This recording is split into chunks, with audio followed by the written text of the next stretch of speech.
C'est le moment de répondre à vos questions avec le docteur Christian Fortin et Diane Lamar, pharmacienne. D'abord, j'y vais pour docteur Fortin. J'ai une proche. Elle vit dans un HLM. Elle est atteinte d'un début de démence et d'Alzheimer. Elle ne comprend absolument rien aux consignes. Elle se promène partout sans aucune protection. Peut-elle être rapportée aux services sociaux? Non, mais on n'en est pas rendu là. Hein? C'est sûr que cette personne-là, de ce que je comprends, c'est une personne qui a un déficit cognitif qui semble assez important. Alors, il faut, c'est sûr, utiliser le personnel de l'endroit pour le... En fait, il y a des règles de sécurité à observer, puis bon, il faut renforcer ça, mais il n'y a pas de... En fait, on n'a pas de police sanitaire pour dire, bon, les gens, restez là, faites pas, soyez attentifs, observez les règles. Alors, tout est sur une base volontaire.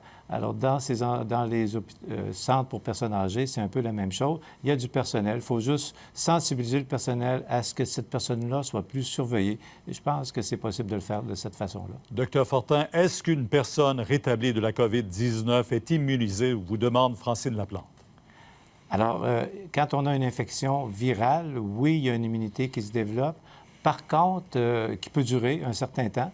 Mais dans le cas présent, on sait que le virus, ce coronavirus-là, a des mutations. Il va en avoir.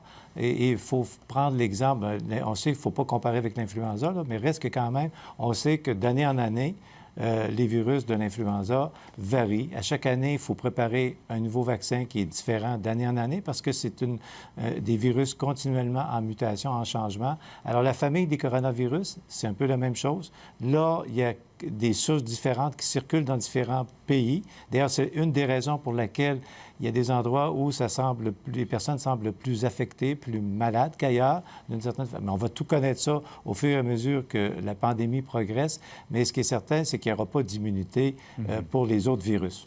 Annie-Pierre Normandin demande à Diane Lamar, si le virus se retrouve dans un aliment, est-ce qu'il résiste à la congélation ou à la cuisson?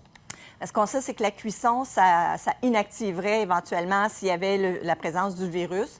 Donc, cuisson micro-ondes, cuisson dans la poêle. Donc, ça, c'est intéressant.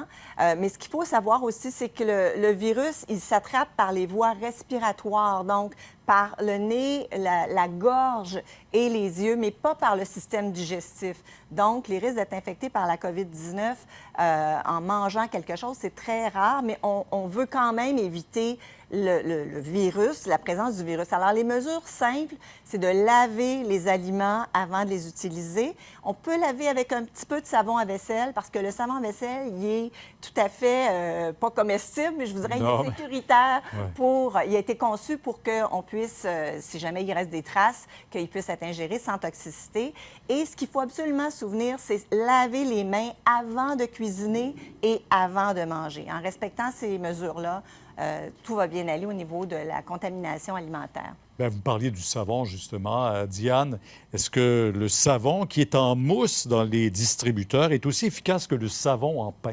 Oui, tout à fait. Alors, le savon, tous les savons en pain, en mousse, c'est efficace. En liquide, tous ces savons-là sont efficaces. Et on n'oublie pas de mettre de l'eau quand même et de bien rincer parce que tout ça contribue à éliminer les virus et à les détruire avant de les éliminer de nos mains. Alors, vous nous faites parvenir vos questions, bien sûr, à nouvelles@tva.ca, tvanouvelle.ca. Alors, merci Diane, merci Dr Fortin.